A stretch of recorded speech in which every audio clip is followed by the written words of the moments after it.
என்ன வளம் இல்லை இந்த திருநாட்டில், என் கையை ஏந்த வேண்டும் வெளிநாட்டில். அதே தாண்டா நான் சொல்றேன். எல்லா வளமும் இருந்துச்சா? என்னைக்கு கால வச்சீங்களோ அன்னைக்கே எல்லாம் அழிஞ்சு வச்சுடா. தண்ணிய குடிச்சிட்டாங்க, மண்ணை அள்ளிட்டாங்க, மலைய குடைச்சிட்டாங்க. மக்களா அழிச்சிட்டீங்களா? படுவாங்களா? எனது ஆட்சியில் மதுவை ஒழிப்பேன்.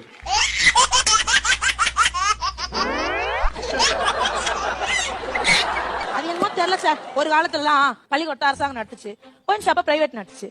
இப்ப பிரைவேட்ட பள்ளிக்கூடம் நடத்துது, அரசாங்கம் ஒயின் ஷாப்ப நடத்துது. கேட்டா நம்மள லூசும்பாங்க. இது எதுக்கு நமக்கு? நம்ம பிச்சை எடுக்க வேண்டிய வேலையை கரெக்டா பாத்துருவோம். எனது ஆட்சியில் பெண்களுக்கு பாதுகாப்பு கொடுத்தேன். வாட்டி கூட எங்கள் ஆட்சியில் பெண்களுக்கு பாதுகாப்பு கொடுப்பேன். பிச்சைக்காரிக்கு கூட உங்க ஆட்சியில பாதுகாப்பு இல்லையாடா? நீ எல்லாம் பெண்களுக்கு பாதுகாப்பு கொடுக்கறத பத்தி பேசுற. நாங்கள் பெண்களுக்கு நிறைய சலுகைகள் கொடுத்துள்ளோம். அப்படி என்ன சலுகை கொடுத்தீங்க?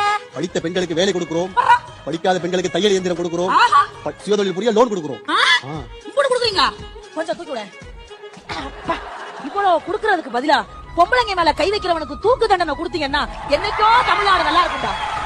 அவனுங்களை சொல்லி எல்லாம் குத்தம் இல்ல சார் சின்ன தம்பி பிரபு. தப்பு நம்ம மேல இருக்கு.